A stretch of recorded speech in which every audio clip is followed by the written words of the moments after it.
कहिएगा डिम्पल सिंह को पवन सिंह ने भरी स्टेज पे फोन कॉल पे बोल दिया नाजायज शादी, क्या कहिएगा उसको?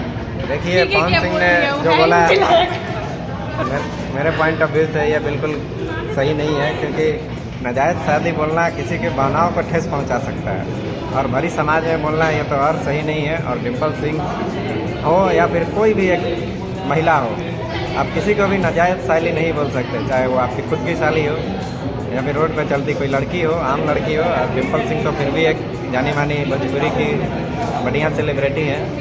मेरे ख्याल से आप ऐसा वर्ड नाजायज़ वर्ड नहीं बोल सकते, नाजायज़ साली। देखिए अगर खेसारी लाल यादव अभी इस बात को किए होते, इस अंजाम दिए होते इस कार्य को, तो बहुत सारे कलाकार आ जाते, लेकिन पवन सिंह बोले इस पे सब कोई शांत है, क्या कहिएगा? इस पर पवन सिंह का खौफ है, क्योंकि हमने पवन सिंह का इतिहास भी देखा है। अक्षरा सिंह के साथ पता चला कि अक्षरा सिंह 7 दिन तक पटना के किसी फ्लैट में बंद पड़ी थी, उनको बस समय से खाना मिल जा रहा था और वो बेचारी को एक फ्लैट में बंद कर दिया गया। अगर पवन सिंह के खिलाफ कोई बोलता है तो वो समझिए कि मौत को बुलावा दे रहा है कहीं ना कहीं। तो क्या भोजपुरी इंडस्ट्री में पवन सिंह का बहुत बड़ा खौफ है? या बिल्कुल है, पवन सिंह का दबदबा बना रहेगा और जब तक पवन सिंह है समझिए कि भोजपुरी इंडस्ट्री का किंग खान समझिए पवन सिंह है। तो किंग खान होने का क्या मतलब कि नारियों को, महिलाओं को कुछ भी बोल देंगे? नहीं, महिलाओं को आप नहीं बोल सकते, यही तो एक दबदबा है, यही खौफ है, यही पवन सिंह का जंजाल है कि जो पवन सिंह उतना सोचते नहीं है, उनको जो मन में आता है बिना मन में बोलते हैं। बट ये कहीं ना कहीं वो आपकी मर्यादा को सूट नहीं करता है, क्योंकि आप जब एक सेलिब्रिटी हो गए तो आपको किसी भी महिला को नाजायज़ बोलना ये थोड़ा आपके कर्तव्य के खिलाफ होता है। अरविंद अकेला कल्लू को भी उन्होंने बहुत एक ऐसा शब्द से उच्चारण किया साला, तो आप उस पर क्या कहिएगा? जिसे भाई मानते हैं अरविंद अकेला कल्लू, उसको पवन सिंह साला बोल दिए फ़ोन पे, क्या कहिएगा? साला देखिए, अरविंद अकेला बहुत छोटे से थे तब से वो इंडस्ट्री में एक गाना गाए थे मुर्गा पे, नाना खैबे रे मुर्गवा कुकुरु कुरु कुकू, वहाँ से स्टार्ट किए। और वैसे छोटे बच्चे पवन सिंह के आगे अरविंद अकेला कितने भी बड़े सेलिब्रिटी बन जाए, लेकिन पवन सिंह के आगे वो बच्चे ही रहे। और एक छोटे बच्चे को साला बोलना ये थोड़ा पवन सिंह के मर्यादा को सूट नहीं करता है, लेकिन पवन सिंह का दबदबा बना है, पवन सिंह का खौफ है, इसलिए पवन सिंह कुछ भी बोलते हैं। लेकिन इसलिए मैं समझता हूँ कि ये बोलना थोड़ा उचित नहीं रहा। अब साला देखिए, वो आपके बेटे जैसा है, आपका भाई, छोटा भाई जैसा है, आप ही के सामने ग्रो किया, छोटा सा मुर्गे से गाना, मुर्गे पे गाना गा के स्टार्ट किया और आप उसको साला बोलिए। उससे अच्छा आप उसको प्रोत्साहित कीजिए, इंडस्ट्री में और आने दीजिए, जगह दीजिए। साला बोलना थोड़ा उचित नहीं था। मैं ये समझता हूँ कि जिस भोजपुरी भाषा में अगर अश्लीलता आता है तो कहीं ना कहीं बोलचाल में अगर शुद्धता हो तब भोजपुरी इंडस्ट्री में अश्लीलता कम होगी। लेकिन अगर आप देखिए वीडियो कॉल पे ऐसे बड़े बड़े कलाकार जो भोजपुरी के हैं वो ऐसे उच्चारणों का उपयोग करते हैं, तो कहीं ना कहीं यही बात है, यही जड़ है जो भोजपुरी इंडस्ट्री को अश्लील मुक्त होने से वंचित कर रही है। देखिए, भोजपुरी इंडस्ट्री को अगर आप अश्लील मुक्त बनाइएगा तो भोजपुरी इंडस्ट्री भस्म हो जाएगा, क्योंकि भोजपुरी इंडस्ट्री में अश्लीलता कहाँ से आई, पहले ये समझना पड़ेगा, उसकी जड़ में जाना पड़ेगा।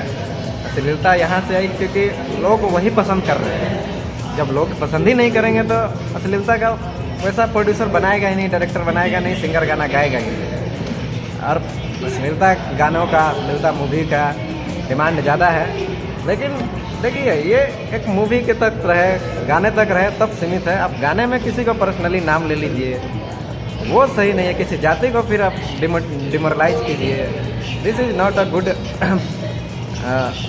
courtesy of any industry.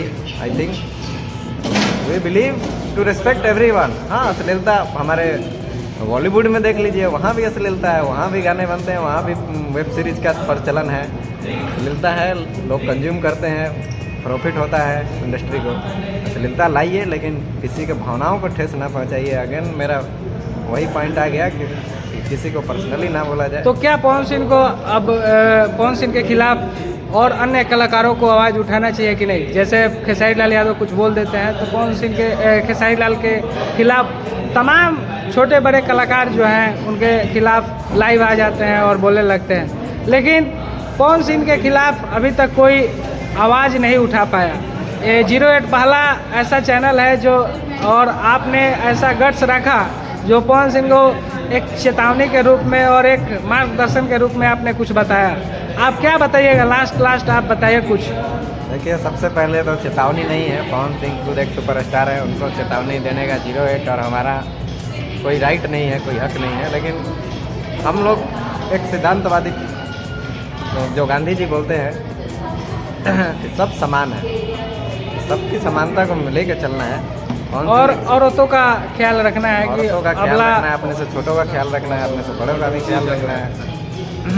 Low follow में पवन सिंह बोल जाते हैं कुछ, लेकिन मेरा मानना है कि पवन सिंह काफ़ी अच्छा इंसान है, बहुत लोगों का मदद भी किया है और यही सब चीज़ है। और मेरा ख्याल से पवन सिंह ऐसा बोलते हैं, वो शायद उनका फ्लो है, बात करते करते साला निकल जाता है। आम आदमी के बिहार में तो साला बहुत कॉमन वर्ड है, कोई भी किसी को बोल देता है। तो यही तो कहीं ना कहीं ये मोशन ऑफ मोमेंट था, जहाँ पे ऑफ द मोमेंट मान सकते हैं, और थोड़ा मिक्स आइडियोलॉजी भी बोल सकते हैं, क्योंकि पवन सिंह के खिलाफ बोलना है कि मतलब कि समझ लीजिए कि आप एक सुपरस्टार के खिलाफ बोल रहे हैं। और यही सब है कि छोटे यूट्यूबर उनके खिलाफ वीडियो नहीं बनाते हैं, ये वीडियो बनाएंगे तो शायद चैनल भी बंद हो जाएगा। लेकिन हम लोग भी इनिशिएटिव लिए कि देखिए, चैनल का कोई मेरे को वो नहीं है, चैनल बंद हो जाए वो सब कुछ नहीं। 08 अगर कोई अगर गलत है तो गलत है, और उसके खिलाफ मैं हर एक आम आदमी से गुजारिश करूंगा। और आप अगर बोलिएगा तो आपका नाम गुप्त रहेगा, लेकिन देखिए कि बात तो है, आप सही बोल रहे हैं। अगर पवन सिंह हो, खेसारी लाल यादव हो या सलमान खान हो भोजपुरी के, तो काम है वही कि अगर आप किसी नारी का सम्मान नहीं कीजिएगा तो आपके खिलाफ आवाज़ उठेगा। देखिए, ये एक सिर्फ हमारा ओपिनियन है कि पवन सिंह गलत है। पवन सिंह अकेला आदमी नहीं है, उनके बड़े सुपरस्टार हैं, उनके आगे पीछे 4 मैनेजर चलते हैं। वो भी अपने पर्सनालिटी डेवलपमेंट के लिए 4 लोग को हायर करके रखे होंगे, कैसे हमको उठना है। कहीं शो में जाते हैं तो अकेले नहीं चले जाते हैं। तो क्या फ़ायदा 4-5 आदमी को रखने का कि आप किसी नारी को, किसी औरत को, किसी लड़की को आप नाजायज़ और जायज़ का फ़र्क आप समझ नहीं पा रहे हैं?